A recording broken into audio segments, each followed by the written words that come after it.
السلام علیکم ورحمۃ اللہ وبرکاتہ۔ الحمد للہ رب العالمین والصلاة والسلام علی رسولہ الکریم، اما بعد فاعوذ باللہ من الشیطان الرجیم، بسم اللہ الرحمن الرحیم۔ الف لام میم، ذلك الكتاب لا ريب فيه هدى للمتقين الذين يؤمنون بالغيب ويقيمون الصلاة ومما رزقناهم ينفقون والذين يؤمنون بما أنزل إليك وما أنزل من قبلك وبالآخرة هم يوقنون أولئك على هدى من ربهم وأولئك هم المفلحون إن الذين كفروا سواء عليهم أأنذرتهم أم لم تنذرهم لا يؤمنون ختم الله على قلوبهم وعلى سمعهم وعلى أبصارهم غشاوة ولهم عذاب عظيم صدق الله العظيم۔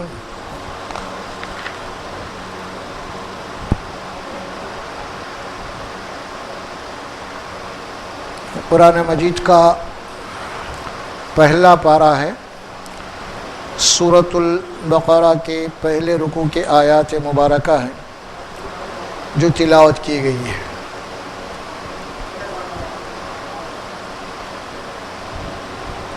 سورہ فاتحہ کے بعد اب یہ سورۃ البقرہ شروع ہو رہا ہے۔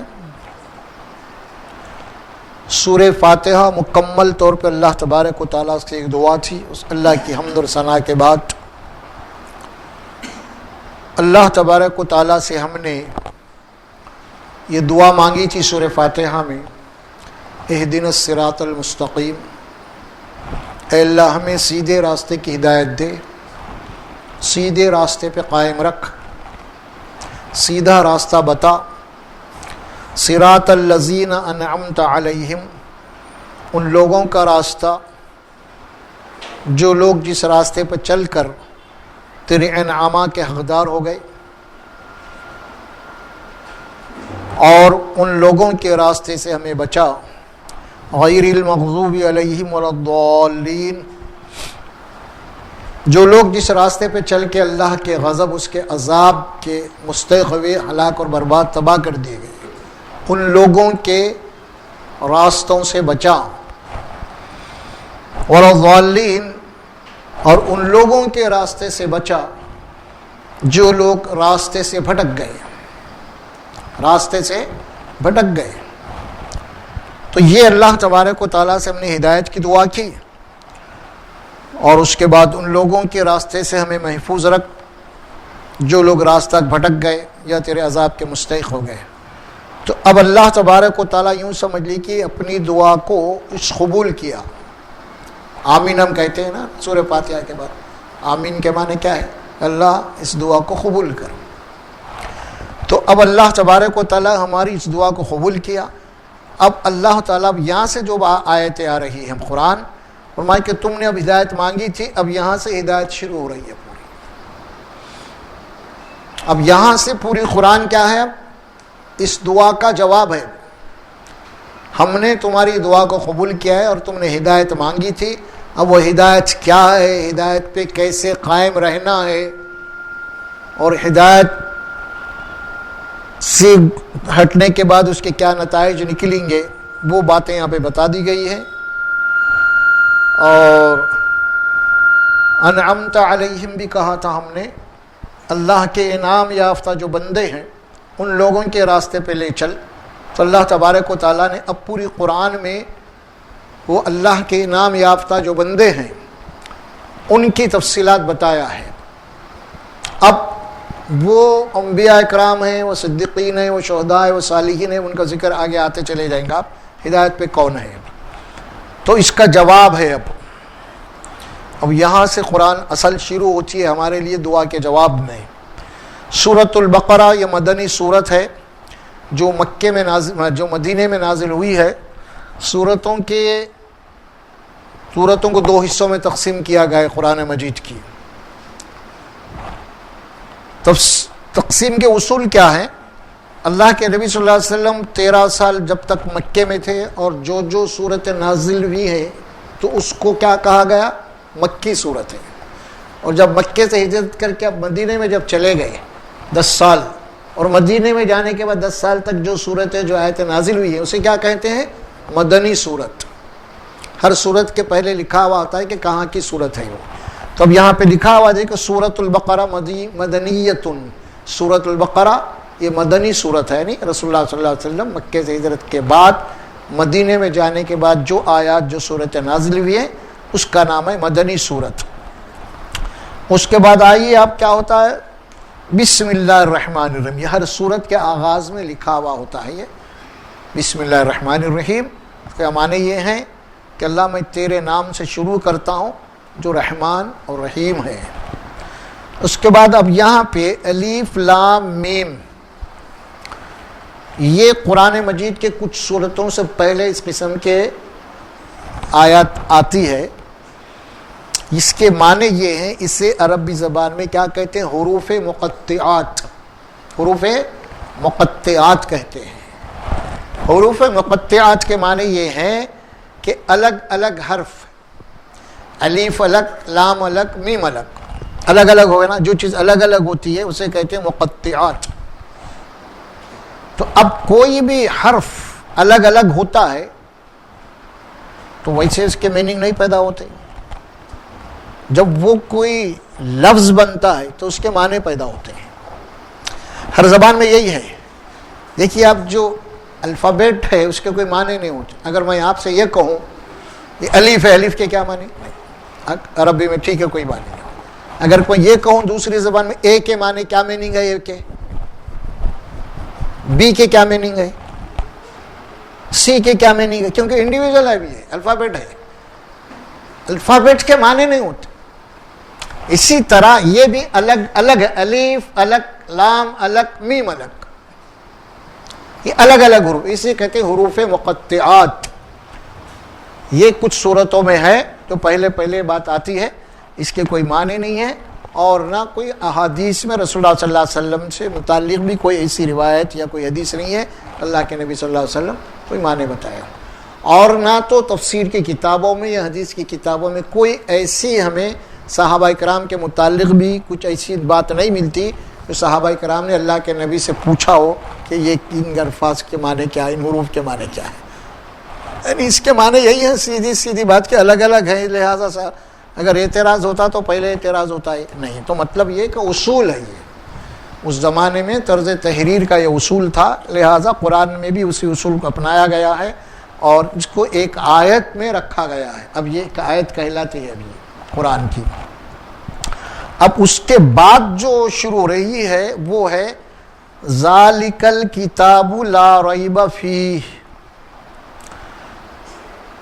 ذالک الکتاب لا ریب فیہ۔ ذالکہ کے اصل معنی ہوتے ہیں وہ، ہاذا کے معنی ہوتے ہیں اے، دس، دیٹ، ہے نا۔ ذالکہ کے معنی وہ، دور کی چیز کو بتایا جاتا ہے، دور کی جو چیز ہوتی ہے اسے عربی میں کیا کہتے ہیں؟ ذالکہ۔ اور نزدیک کی چیزیں سے کیا کہیں گے؟ ہاذا، یہ۔ تو یہاں کیا بات کہی جا رہی ہے؟ ذالک الکتاب لا ریب فیہ۔ اب ہم ترجمہ کیا کرتے ہیں اس کا؟ وہ کی بجائے یہی کرتے ہیں ہم، ذالکہ کہ وہ کتاب نہیں بولتے ہم، کیا کہیں گے یہاں پہ؟ یہ کتاب ہے، حالانکہ لفظی معنی کیا ہے؟ وہ کے ہے۔ تو یہ ایسی بات کیوں ہے؟ عربی کا ایک قاعدہ ہے، کسی چیز کی اہمیت کو بتانا ہے، کسی چیز کی اہمیت کو بتانا ہے تو دور سے اشارہ کیا جاتا ہے اس کو، تو وہ چیز اہمیت کی ہوتی ہے۔ تو قرآن بھی اللہ کا اہم کلام ہے اور یہاں پہ بھی وہی اصول کو اپنایا گیا ہے، ذالک الکتاب۔ اب کیا بات کہیں گے ہم؟ یہ وہ کتاب ہے. یہ بھی لائیں گے وہ بھی لائیں گے اب بات کو سمجھانے کے لیے. اب اگر اور ہم کچھ اپنے الفاظ میں بات کو سمجھنا ہے تو ہم کیا کہیں گے؟ اب یہ وہ کتاب ہے، یہ وہ کتاب ہے. کون سی کتاب؟ یہ وہ کتاب ہے. تو مطلب کیا ہوا اب اس کا؟ یعنی جو تم نے ہدایت مانگی تھی نا، یہ وہ کتاب ہے. سورہ فاتحہ خود یہ کتاب ہے نا دعا کی. اب یہ وہ کتاب ہے سورہ فاتحہ میں جو تم نے دعا کی تھی، وہ کتاب ہے. یہ وہ کتاب ہے جو تم کو دی جا رہی ہے. اور یہ کتاب سب سے پہلا اپنا تعارف کیا کرواتی ہے؟ قرآن سب سے پہلا اپنا تعارف کیا کروا رہی؟ لا ریب فیہ. یعنی جو کتاب تم کو دی گئی ہے، جو کتاب تم پڑھ رہے ہو، یہ وہ کتاب ہے جس میں کوئی شک نہیں ہے. یہ ہے قرآن کا پہلا تعارف. کوئی شک اور شبہ کی کوئی گنجائش نہیں اس کتاب کے اندر. یہ ہے اصل سب سے پہلے قرآن کا تعارف. اور آپ آگے بڑھنے سے پہلے آپ کو ابھی باقی پورے بنا 114 صورتیں جملہ سورہ فاتحہ کو ملا کے. اب ہم یہ پڑھیں گے 113 صورتیں ہیں اب شروع ہو رہی ہیں یہاں سے. تو گویا کہ اب 113 صورتوں میں جتنی بھی باتیں آیات قرآن کی ہے، قرآن سب سے پہلے یہ آپ سے اقرار لے رہا ہے کہ جو کتاب تم پڑھ رہے ہو اس میں کوئی شک اور شبہ نہیں ہے. پہلی بات اس کے اوپر یقین ہے تو پھر آگے بڑھو. اگر اس کتاب کے اوپر تم کو یقین نہیں ہے، شک ہے، تو پھر ہدایت نہیں مل سکتی. اس کی اصولی بات ہے. میں آپ کو فزیکل طور پہ بھی مثال کے دے کر سمجھا. یہ وہ کتاب ہے، اس میں کوئی شک نہیں. دیکھیے آپ ڈاکٹر کے پاس گئے، ڈاکٹر جناب علی آپ کا پورا تشخیص کیا، ڈائگنوز کیا، اس کے بعد کچھ اسکرپٹ لکھ کے دیا، یہ دوا کھاؤ بولا. اگر وہ ڈاکٹر جو دوائیں آپ کو لکھ کے دیا ہوا ہے، اگر وہ دوائیوں کے اوپر ہی آپ کو یقین نہ ہو تو آپ کیا علاج کر سکتے ہیں؟ آپ یقین کرنا پڑے گا نا. آپ ڈاکٹر کے پاس گئے ہوئے ہیں نا بھائی.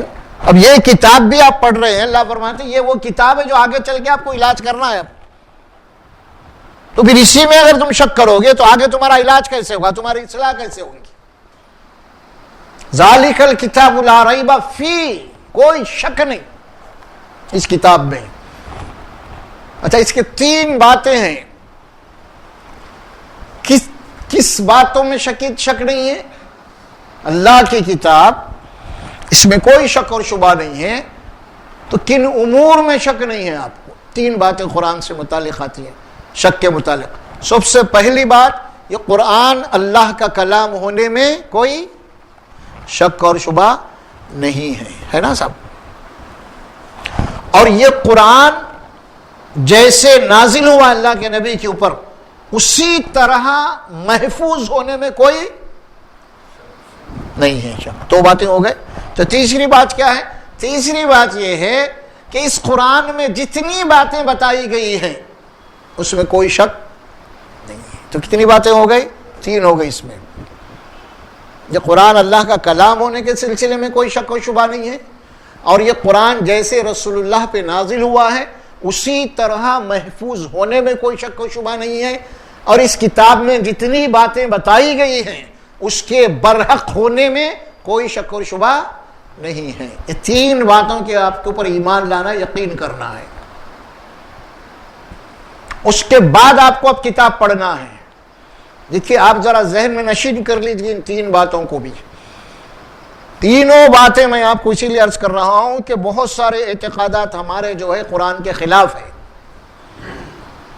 اسی لیے بات کہہ رہا ہوں کہ قرآن میں جتنی باتیں بتا دی گئی ہیں ان کے سچ ہونے میں، ان کے حق ہونے میں، ان کے برحق ہونے میں کسی قسم کا شک اور شبہ نہیں ہے. قرآن کوئی بات کہتا ہے وہ بات برحق ہے، اس میں شک نہیں ہے. اب یہیں پہ آپ کو پہلے ایمان لانا ہے. ذالک الکتاب لا ریب فیہ، یہ وہ کتاب ہے جس کے اندر کوئی شک نہیں ہے. اب کیا مطلب ہوا؟ کچھ تمثیلات آپ کے سامنے آتی ہیں. قرآن کہتا ہے کہ انک لا تسمع الموتى، قرآن کہتا ہے کہ مردے نہیں سنتے. قرآن بول رہا. شک ہے آپ کو کچھ؟ اگر ہم نہیں بعض مردے سنتے، بعض فلاں فلاں ہے نا ہمارے پاس بہت، وہ خبر کرنے گئے تو انہوں سن رہے یہ سن رہے، اس باتیں ہوتی نا ہمارے پاس. جس کے معنی کیا ہوئے؟ قرآن کی بات کو آپ مشکوک کر دے رہے ہیں. نہیں سنتے، اللہ بول رہے ہیں خاص طور پہ اس کو کسی بھی حیثیت سے نہیں سنتے. پھر قرآن ایک مثال، 2-3 مثالیں دے رہا ہوں میں، پھر آگے بڑھیں گے ہم اس کو. کوئی شک نہیں ہے قرآن جو باتیں بتایا ہے. قرآن یہ کہتا ہے وَأَلَّيْسَ لِلْإِنسَانِ إِلَّا مَا سَعَى، انسان کو مرنے کے بعد وہی کچھ ملے گا جو وہ دنیا میں کوشش کر کے، دنیا میں عمل کر کے گیا ہے. اس کے علاوہ کوئی چیز بھی اس کو مرنے کے بعد ملنے والی نہیں ہے. ہمارے پاس اس کے خلاف عقیدے، انہیں مر گیا اس کو ایصال ثواب کرو، اس کو فاتحہ کرا، انہیں یہ کرو وہ کرو، سب جاتا نہیں. قرآن بولا مرنے کے بعد اس کا نام اعمال بند. صرف اس کے جو وارث ہے اس کے لیے دعائیں مغفرت کر سکتے ہیں اللہ سے، بس ختم. اس کے علاوہ کوئی چیز نہیں ہے. جیسے ہی مر گیا اس کے اعمال نامے بند کر دیے گئے ہیں، اور ثواب جاریہ باقی ہے. اس کا ثواب جاریہ کیا ہے؟ وہ زندگی میں جو عمل کر کے گیا ہے نا، تو بعض اس کے عمل مرنے کے بعد بھی باقی ہیں. ایک صاحب مسجد بنا دیے، مر گئے، مسجد تو ہے نا. اب وہ مسجد جب تک رہیں گی اس کو ثواب ملے گا جو انہیں کر کے گیا اس عمل ہے. اسی طرح جو بھی انہیں کر کے گیا دنیا میں وہ ملے گا. یا کوئی مدرسہ کھولا ہے، اسکول کھولا، دواخانہ کھول دیا، کوئی کنواں کھود دیا، کوئی بورنگ لگا دیا، کہیں بھی جو بھی اس کے اچھے کام ہیں وہ تو کر کے گیا، وہ تو چلا گیا، لیکن وہ ہے باقی. جب تک لوگ اس سے فائدہ اٹھاتے رہیں گے اسے کہتے ہیں صدقہ جاریہ، اور وہ برابر اس کو ملتا رہے گا کیونکہ وہ اس کا اپنا عمل ہے جو چھوڑا ہوا، دوسروں کا نہیں ہے وہ. اسی طرح حدیث میں کیا بات آتی ہے قرآن کے مطابق؟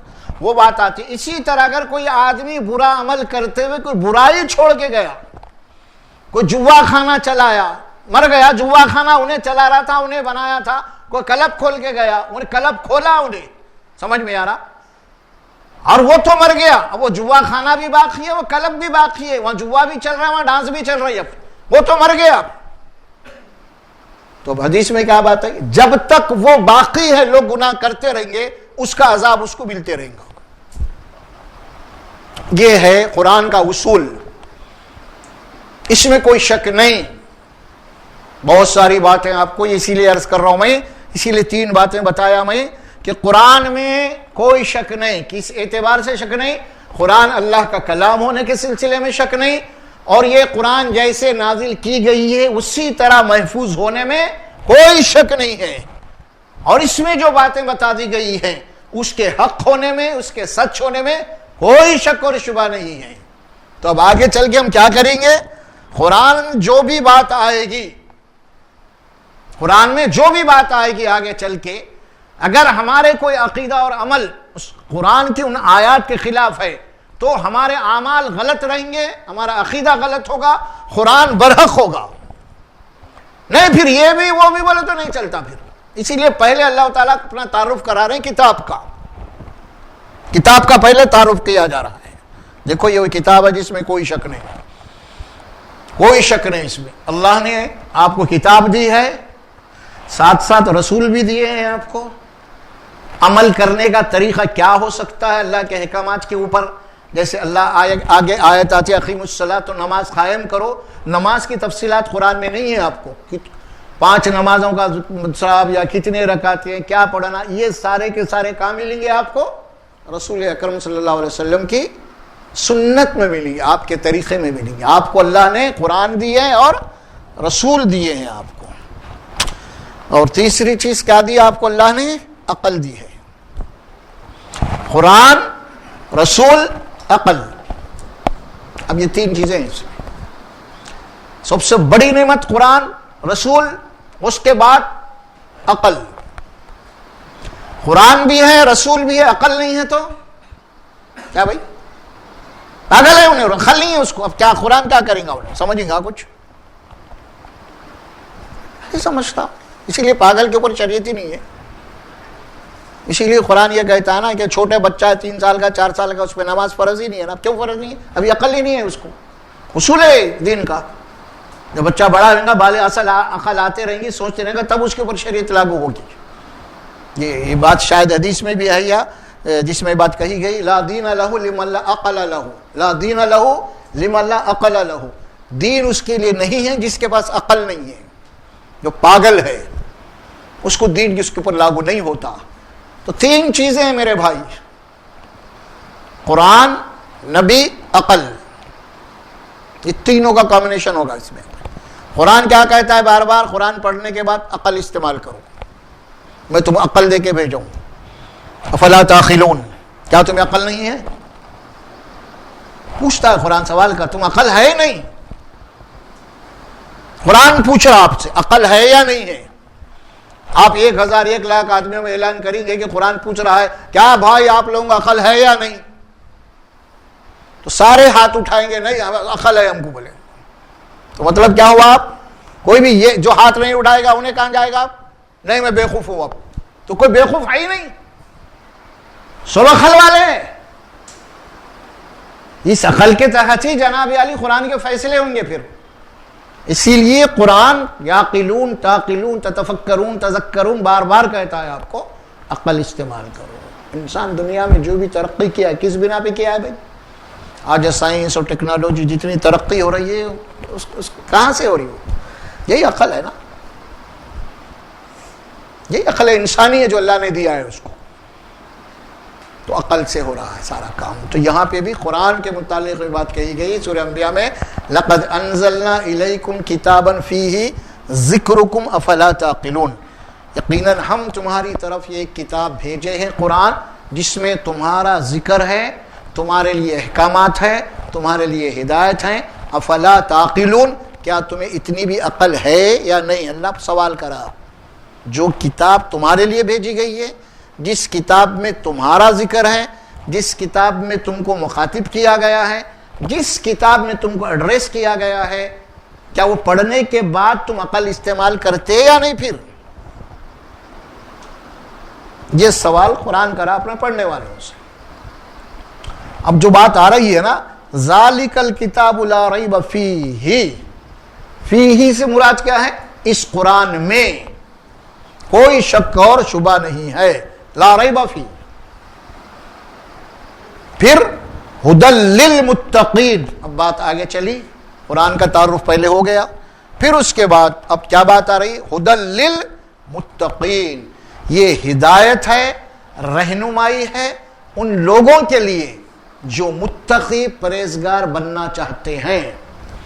ھدی للمتقین، 2 جملے، ایک ہے ھدی، اس کے بعد للمتقین. اب یہ ھدی للمتقین کیا ہے؟ ہم کیا پڑھے سورہ فاتحہ میں؟ اہدنا، ہدایت ہے نا. یہاں ہم کیا مانگے؟ اللہ ہدایت دے. اب یہاں کیا بول رہے؟ اللہ ھدی، یہ ہدایت ہے. اب تم ہدایت مانگی، اب یہ ہدایت ہے. کس کے لیے ہے؟ ہر ایک کے لیے نہیں ہے. یہ بھی بات میں تشریح کروں گا آپ کو. قرآن تمام انسانوں کے لیے ہے، پورے جو بھی انسان ہیں سب کے لیے کتاب.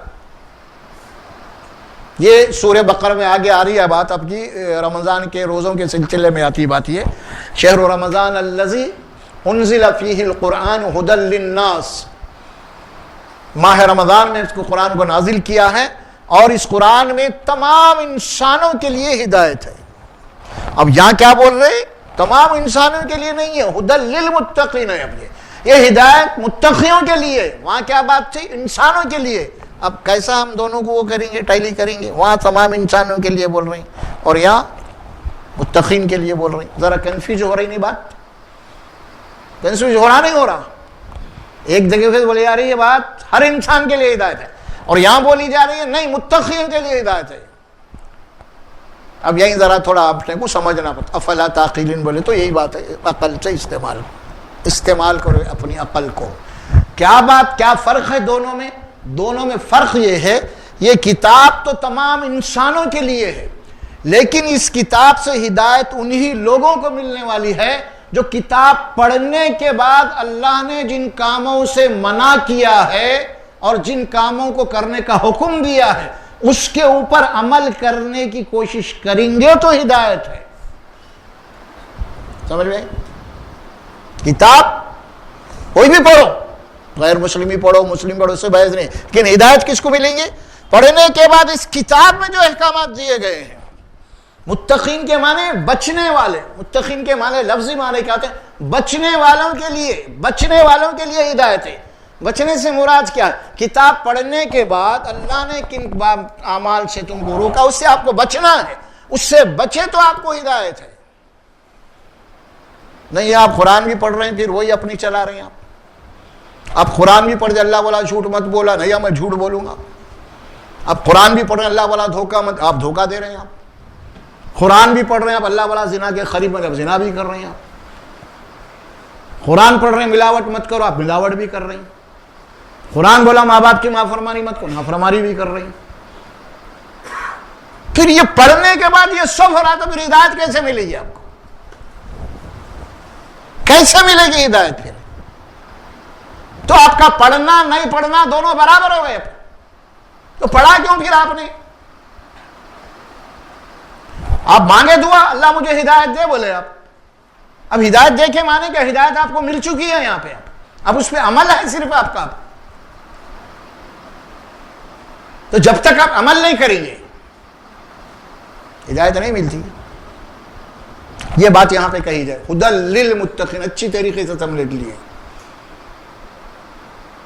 دیکھیے قرآن پڑھنے والوں کی کمی نہیں ہے، آج بہت ہے، لیکن عمل نہیں ہے، اسی لیے ان کی زندگی میں ہدایت نہیں ہے. ہدایت نہیں ہے. کیوں نہیں ہے؟ پڑھنے کے بعد اللہ والا تم کو بچنا ہے، جو تم نے پڑھا ہے اسے بچنا ہے. نہیں بچیں گے تم تو پھر نہیں، ہدایت نہیں ملتی آپ کو، بلکہ الٹا مجرم ٹھہر جاتے تم. اللہ کی کتاب پڑھ کے پھر اس کے خلاف تم جائیں گے نا تو ڈبل مجرم ہو جاتے، پھر ڈبل مجرم ہو جاتے. تو ہدی للمتقین، ہدایت ہے، رہنمائی ہے، متقیوں کے لیے ہے، اللہ سے ڈرنے والوں کے لیے ہے. اللہ سے ڈرنے والے کون ہیں؟ اللہ سے ڈر کے اللہ کی نافرمانی سے بچنے والے. ہم پڑھے نا مالک یوم الدین، اللہ انصاف کے دن کا مالک ہے، تیری عدالت میں آنا ہے، تو ہم سے حساب لینے والا ہے. پھر اس دن کے عذاب سے ہمیں بچا، تو اس دن کے عذاب سے بچنا ہے تو ہدایت پہ آؤ بولے اللہ. ہدی للمتقین. سورہ فاتحہ کو اگر آپ سمجھ کے پڑھ لیے، اچھی طریقے سے ذہن میں بیٹھ گئے آپ کی سورہ فاتحہ کا ترجمہ اور اس کا مفہوم، تو پھر بہت آسانی سے آپ قرآن پڑھ لے کے جناب اس کے اوپر عمل ہو سکتے ہیں. کیونکہ آپ بولیں اللہ سے میں ہدایت مانگا تو اللہ تو مجھے ہدایت دے، نبیوں کے طریقے پہ چلا بولے، تو پھر آگے آپ پڑھیں گے قرآن میں نبیوں کے طریقے کو پڑھیں گے، پھر نبیوں کے طریقے کو آپ چھوڑ دیں گے تو کہاں جائیں گے آپ؟ پھر نبی کے طریقے کو چھوڑ تو سیدھا آپ گمراہ ہو جائیں گے، آپ بھٹک جائیں گے. آپ وہی بات بولیے نا، والدین کے معنی میں بھٹک گئے. اب انہوں نے بھٹک گئے، قرآن کو چھوڑ دیا، اسی لیے بھٹک گئے. قرآن میں نبیوں کا طریقہ ہے، صدیقین کا طریقہ ہے، شہداء کا طریقہ ہے، صالحین کا طریقہ ہے، یہ ساری باتیں قرآن میں ہیں. اسی لیے فرمایا کہ ذالک الکتاب لا ریب فیہ ھدی للمتقین. یہ ہدایت ہے، اس میں کس کے لیے ہدایت؟ بولیے آپ. متقیوں کے لیے ہے، تقوی والوں کے لیے ہے، اللہ سے ڈرنے والوں کے لیے ہے، اللہ کی نافرمانی سے بچنے والوں کے لیے ہے، اللہ کی اطاعت و فرمانبرداری کرنے والوں کے لیے ہدایت ہے. یہ ہے ھدی للمتقین اصل میں. اب ہم کیا کر رہے ہیں؟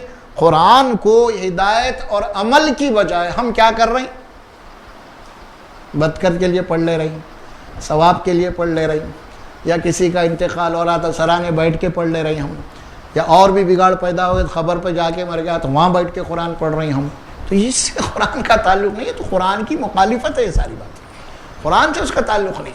آپ زندگی میں قرآن آپ کے سینے میں ہونا، قرآن آپ کے عملی زندگی میں آ جانا، تو آپ کی خبر میں آپ کے ساتھ قرآن ہے، آپ کے ساتھ قرآن ہے. تو یہ نہیں ہے اصل، عمل کی ضرورت ہے. ایک حدیث میں آپ کو سناؤں گا مثال کے طور پہ.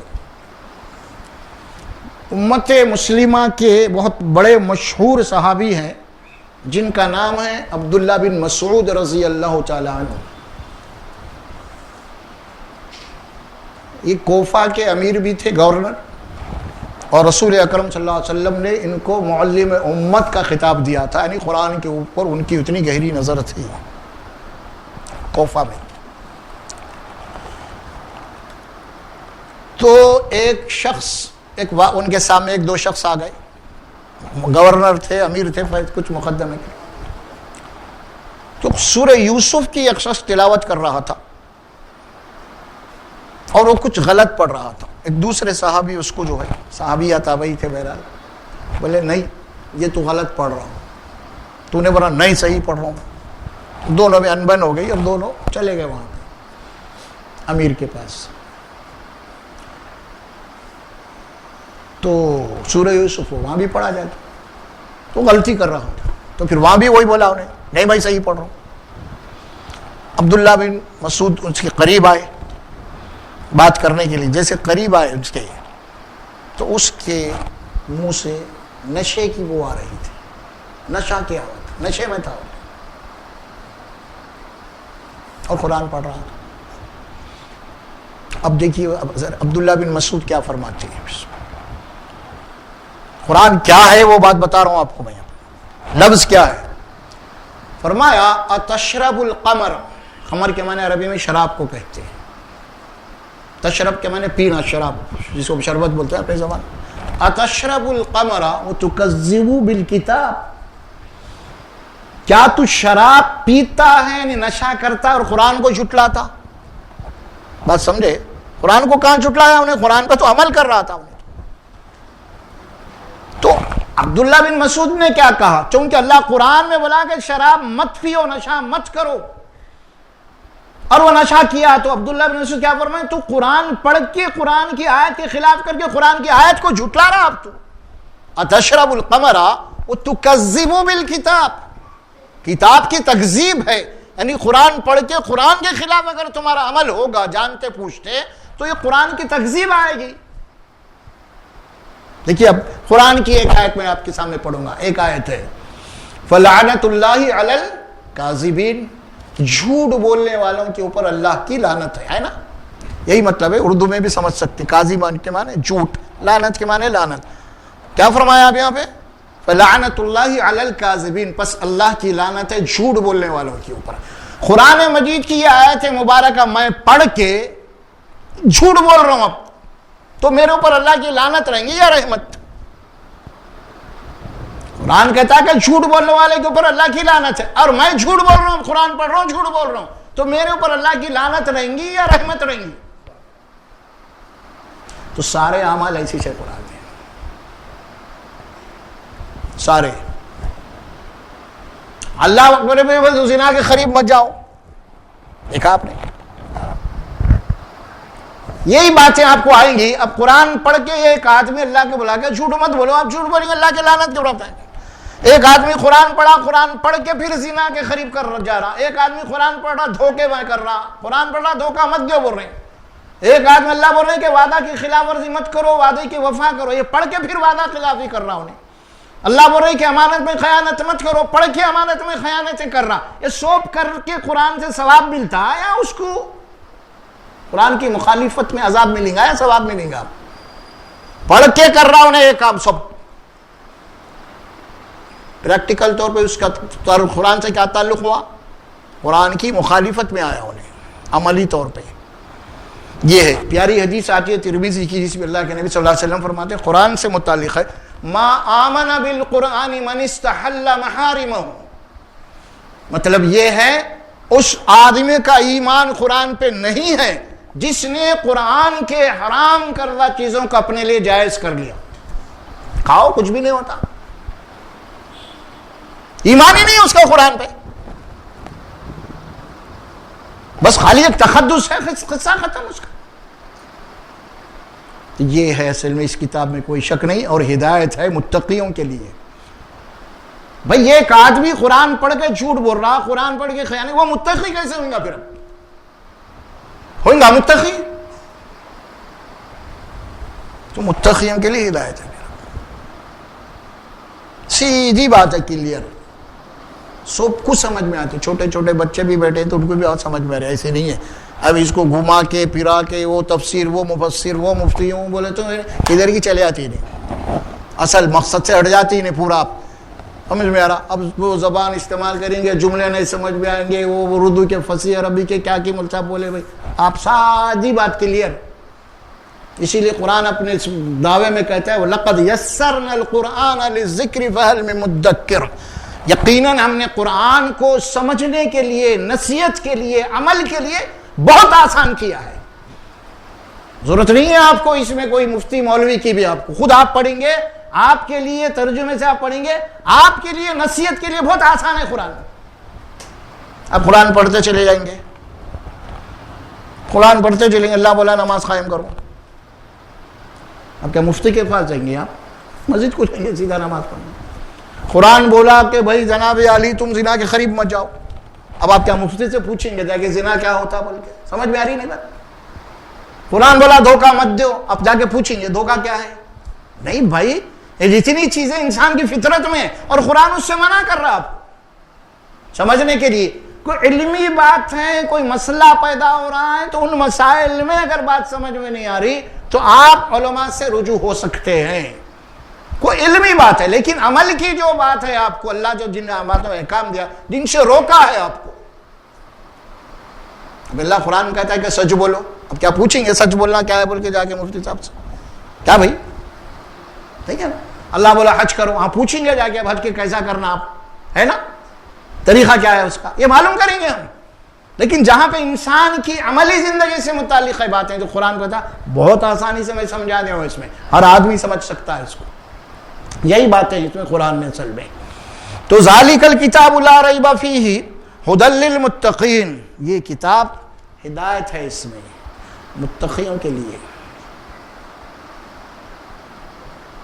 کیونکہ قرآن سورہ فاتحہ کو ہم نے 4 نشستوں میں ختم کیا ہے. اس کو کیوں ختم کیا؟ تفصیل باتیں آ گئی تھی اس میں. سورہ فاتحہ کا مدعا کیا ہے، اس کا لب لباب کیا ہے، اصل اس کا نچوڑ کیا ہے، وہ آ گیا تھا قرآن تقریباً. اب یہاں پہ جو بات آ رہی ہے آپ کو وہ ہے تقوی کی بات آ رہی ہے، ھدی للمتقین کی بات آ رہی ہے. اب دیکھیں تقوی کیا ہوتا ہے. قرآن مجید کی کچھ آیتیں آپ کے سامنے میں پڑھ کے سناتا ہوں، تحقیق ہو رہے ہیں. اللہ سورہ احزاب میں فرماتے ہیں یا ایھا الذین آمنوا اتقوا اللہ. کس کو ایڈریس کر رہے ہیں اللہ؟ ایمان والوں. کوئی دوسرا نہیں ہے اب یہاں پہ، آپ چھوڑ دو دوسروں کو. اب یا ایھا الذین آمنوا، اے ایمان والو، اے مومنو، اللہ سے ڈرو، اللہ کا تقوی اختیار کرو. اللہ کا تقوی کیا ہے؟ اگلا جملہ آیت کا ہے قولوا قولا سدیدا. تقوی یہ ہے جب کبھی بھی جس سے بھی کوئی بات کرے وہ بات سچی اور پکی ہو، یہ بول دیا تقوی ہے. اگر آپ سچی اور پکی بات نہیں کر رہے ہیں، گھماؤ پھراؤ کی بات کر رہے ہیں، تقوی نہیں ہے آپ کے پاس. سامنے والے کو آپ گھما سکتے، اللہ کو نہیں گھما سکتے. اہدنا الصراط المستقیم کے اوپر بھی میں آپ کو ایک آیت پیش کیا تھا سورہ نحل میں، اس میں بھی اللہ یہ بات بتایا تھا صراط مستقیم پہ کون ہے قائم. اس میں ایک چھوٹا سا جملہ آیت کا آیا تھا وَمَن يَأْمُرُ بِالْعَدْلِ وَهُوَ عَلَى صِرَاطٍ مُسْتَقِيمٍ. جو عدل و انصاف پہ قائم ہے وہ صراط مستقیم پہ قائم. وَمَن يَأْمُرُ بِالْعَدْلِ، لوگوں کو انصاف کی بات بولتا ہے، عدل کی بات بولتا ہے، ہیر پھیر نہیں کرتا، جھوٹ نہیں بولتا. وَهُوَ عَلَى صِرَاطٍ مُسْتَقِيمٍ، ایسا آدمی سیدھے راستے پہ ہے. اللہ ڈکلیئر کر رہے ہیں اسے. اور یہاں ھدی للمتقین بولے تو کیا بول رہے ہیں اللہ؟ کون ہے متقی؟ اے ایمان والو اللہ سے ڈرو. اور اللہ سے ڈرنے والا کون ہے؟ وقولوا قولا سدیدا. جب بھی بات کرو تو سچی اور پکی بات کرو، تو اس کا مطلب ہے کہ آپ میں تقوی ہے. لیکن نہیں، آپ کے بات میں ہیر پھیر ہے، گھما ہوا ہے، جھوٹا ہے، فلاں جو بھی ہے، اگر ایسا ہے تو پھر تقوی نہیں ہے آپ کے پاس. جب تقوی نہیں ہے آپ کے پاس تو آپ کی زندگی کی اصلاح آپ نیک نہیں بن سکتے. اللہ فرماتے ہیں اگر تقوی آپ کی زندگی میں آ گیا تو یصلح لکم اعمالکم، تو اللہ فرماتے ہیں کہ تمہارے اعمال کی اصلاح کر دی جائے گی، تم کو درست کر دیا جائے گا، ویغفر لکم ذنوبکم، اور تمہاری مغفرت کر دی جائے گی، جو قرآن کہہ رہا ہے۔ دوسری آیت مبارکہ آتی ہے ہم کہ سورہ آل عمران میں تقوی کے سلسلے میں عرض کرو، ھدی للمتقین، اس جملے کو آپ ذہن میں رکھیے، آپ اس سے ریلیٹڈ جو آیات ہے وہ پیش کر رہا ہوں آپ کو میں۔ سورہ آل عمران میں بات آتی ہے یا ایھا الذین آمنوا، پھر وہی بات آ گیا اے ایمان والو، اے مومنو، ادھر ادھر نہیں جانا دماغ، بول کے اللہ تعالیٰ ایمان والے بول رہے ہیں۔ یہ قرآن کا بہت بڑا اعجاز ہے، اللہ ایمان والوں سے مخاطب ہے ڈائریکٹ۔ کہ مطلب کیا ہے؟ اگر واقعی میں تمہارے سینے میں ایمان ہے، مومن بولتے ہیں ٹھہر جانا، الرٹ ہو جانا تم۔ دیکھیے مثال لیتا ہوں میں آپ جا رہے ہیں راستے میں، اگر میں آپ کا نام لے کے پکارا پیچھے سے تو آپ رک کے پلٹ جاتے، نہیں رک کے پلٹ جاتے، بھائی کوئی مجھے پکار رہا بولے، ہے نا؟ اتنا الرٹ ہوتے نہیں ہوتے آپ؟ تو اللہ بول رہی اتنے انسانوں سے اللہ جب آپ کا نام لے رہا ہے ایمان والو، آپ الرٹ ہو جانا ہے، اب آپ میرا رب مجھے پکار رہا ہے، مجھے کچھ کہنا چاہ رہا ہے۔ یہ ہے قرآن جو ایڈریس کر رہا ہے آپ کو، یا ایھا الذین آمنوا، ایمان والو، اتقوا اللہ حق تقاتہ، دیکھیے اللہ سے ڈرو اور تقوی کا پورا حق ادا کرو، اللہ سے جیسا ڈرنا ہے ویسا ڈرو، ہر حال میں ڈرو۔ اور ہر حال میں ڈرنے کے معنی کیا ہیں؟ قرآن اسی آیت کے بعد اس کے جو جملے ہیں وہ سن لیجیے اب آپ، وَلَا تَمُوتُنَّ إِلَّا وَأَنْتُمْ مُسْلِمُونَ۔ ہر حال میں اللہ سے ڈرنے کے معنی یہ ہیں کہ جب کبھی بھی تمہیں موت آئے، وہ موت اسلامی تعلیمات کے اوپر عمل کرتے ہوئے موت آنا تم کو، وہ ہے تقوی۔ اور موت کب آتی پتہ نہیں، تو ہمیشہ الرٹ رہنا، اپن کبھی بھی آ سکتی ہے انہیں۔ جبھی بھی موت کا فرشتہ آئے گا تمہارے پاس تو وہ حالت تمہاری اللہ کے ڈر اور خوف میں رہنا، یعنی اس کی نافرمانی سے بچتے ہوئے رہنا۔ جب آئے گا فرشتہ روح لینے کے لیے، آپ کی جان لینے کے لیے، تو وہ وقت آپ کا آخری ہوتا ہے، اور اللہ کے سامنے پیش ہونے والی سین ہوتی ہے، وہ آپ کی آخری جو سین ہے نا، ڈراپ سین کہتے ہیں، وہ سین کیا ہے؟ یہ بندہ کس حال میں تھا فرشتے جب آئے تھے اس کے پاس جان لینے کے لیے؟ اگر وہ گناہ کر رہا تھا، نافرمانی کر رہا تھا، جھوٹ بول رہا تھا، کچھ بھی کر رہا تھا، وہ آخری سین جناب کھینچ لی جائیں گی اور اللہ کے پاس پیش کر دی جائیں گی، یہ نافرمان تھا، یہ نافرمان تھا۔ حدیث میں بات آتی ہے، ابھی چھوٹی سی حدیث ہے، کل عبد یبعث علی ما مات علیہ، کل عبد، عبد کے معنی بندے، کل کے معنی سارے بندے، کل عبد سارے کے سارے بندے، یبعث علی ما مات علیہ، جس حال میں مرا ہے اسی حال میں اٹھ کے اللہ کے سامنے کھڑا کیا جائے گا۔ اسی لیے کہتے ہیں موت اچھی آنا، بولتے دیکھو خاتمہ بالخیر ہونا، موت سے پہلے کیا کر لیا کدھر کر لیا پھر بھی اس کے چانسز ہے، لیکن آخری معاملہ ہے نا، حدیث میں بھی آتی ہے بات، انسان زندگی بھر گناہ کرا، یہ کرا، اس کو موت کے آنے سے پہلے اگر وہ توبہ کر لیا، اصلاح کر لیا، قائم ہو گیا، تو اس کے پچھلے ریکارڈ کو نہیں دیکھا جائے گا اللہ تعالیٰ، کیونکہ توبہ کرا، معافی کرا، اصلاح کر لیا، اب آخری ریکارڈ دیکھا جائے گا اس کا، اور آخری ریکارڈ یقیناً تقوی پہ ہے، اس کا کامیابی ہے اس کے لیے۔ اب یہ بات کہاں تھی؟ سورہ آل عمران میں۔ اور ایک میں آپ کا تو پیش کروں گا تقوی سے متعلق ہے، ایک سورۃ تغابن کی آیت ہے ایک۔ اب یہاں فرمایا کہ جیسا ڈرنے کا حق ہے پورا حق ادا کرو، قرآن کہتا ہے، اور وہ حق کیا ہے؟ جب بھی موت آئے اسلام اللہ کے تعلیمات پہ عمل کرتے ہوئے ہونا۔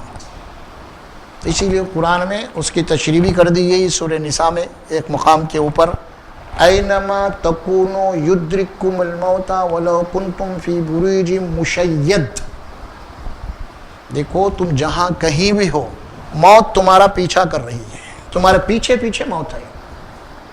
اینما تکونوا یدرککم الموت، پکڑ لیں گا تمہیں جبھی بھی اوپر سے حکم ہو جائے گا، ساتھ ہے تمہارے موت کا فرشتہ۔ صرف حکم کی دیر ہے. وَلَوْ كُنْتُمْ فِي بُرُوجٍ مُشَيَّدٍ، اگر تم گچھی کے بند مضبوط قلعے بنا لو اور وہاں پہ اپنا بسیرا کرو اور یہ سمجھو کہ کوئی پرندہ نہیں مار سکتا. اللہ فرماتے ہیں کہ فرشتہ آئے گا اور تم کو خود پتہ نہیں رہے گا، آ کے تمہاری جان لے گا. ہے نا؟ یہ سورہ جمعہ میں پڑھتے ہیں آپ. سورہ جمعہ میں آیت مبارکہ آئی قُلْ إِنَّ الْمَوْتَ الَّذِي تَفِرُّونَ مِنْهُ فَإِنَّهُ مُلَاقِيكُمْ، جت موت سے تم بھاگ رہے ہو وہ تو تم سے ملاقات کرنے والی ہے، چھوڑنے والی نہیں ہے. فَإِنَّهُ مُلَاقِيكُمْ، ملنا چاہتی ہے، چھوڑیں گے نہیں. کہاں بھاگو گے؟ کدھر بھاگو گے؟ کہاں جاؤ گے؟ جہاں جاؤ گے موت کو پاؤ گے. کوئی ایسا مقام نہیں ہے کہ وہاں جا کے میں موت سے بچوں گا. ہے کوئی؟ نہیں ہے. یہ قرآن کہتا ہے. تغابن کی آیت مبارکہ یہ ہے فَاتَّقُوا اللَّهَ مَا اسْتَطَعْتُمْ. انسان کے اندر نفس کی کمزوریاں ہیں، جذبات سے آدمی گناہ ہوتے ہیں، خطائیں ہوتے ہیں، تو اسی لیے اللہ نے یہ بات اس کے اندر تھوڑی سی آپ کو چھوٹ دے دی ہے. وہ یہ ہے تم جتنا ہو سکے اللہ سے ڈر کے زندگی گزارنے کی کوشش کرو، اور اس کوشش میں کوئی گناہ ہو رہے ہیں تو اللہ معاف کرے گا. تم کوشش ہی نہیں کر رہے، اللہ کی نافرمانی گناہ سے بچنے کی تقوی کی کوشش ہی نہیں کر رہے تو بڑے گناہ کے ساتھ ساتھ چھوٹے گناہ کا بھی حساب لیا جائے گا. بڑے بڑے گناہوں سے بچنے کی کوشش کرو گے تو چھوٹے گناہ اللہ تعالیٰ فرمائے ہم معاف کرتے رہتے ہیں، جو لاشعور میں ہو جاتے ہیں، جو غلطی سے ہو جاتے ہیں. تو فَاتَّقُوا اللَّهَ مَا اسْتَطَعْتُمْ. دیکھیں کتنی پیاری بات ہے. بھائی کوشش تو کرو نا، استطاعت جتنی ہے تمہاری، کیپیسٹی کتنی ہے تمہاری، کتنا کر سکتے تم، کرو تو صحیح. یہ تو کتنی کیپیسٹی میری ہے کتنی آپ کی، تو اللہ اور بندے کا ذاتی معاملہ ہے. وہ اللہ پوچھیں گا، میں آپ کو نہیں بول سکتا، آپ میرے کو نہیں بول سکتے. آپ سمجھ گیا؟ پھر کل جو گناہ ہوں گے نا، کل انسان جب کل گناہ کے اوپر اللہ تعالیٰ گرفت کرے گا، حساب لے گا، تو وہاں پہ یہ دیکھا جائے گا. یقیناً گناہ کے اوپر سزا نہیں دیں گا اللہ تعالیٰ، نہیں دیں گا. وہاں دیکھا جائے گا. کیا دیکھا جائے گا؟ اس گناہ کے پیچھے مجبوری کتنی ہے اور خواہشات کتنے ہیں. کیا مجبوری سے یہ بندہ یہ گناہ کیا ہے؟ اگر کوئی ایسی مجبوری ہے جو اللہ سمجھ سکتا ہے تو معاف کرے گا. مجبوری نہیں ہے، مستی میں گناہ کر رہا، مستی میں گناہ کر رہا، نفس کے بہکاوے میں خواہشات میں گناہ کر رہا،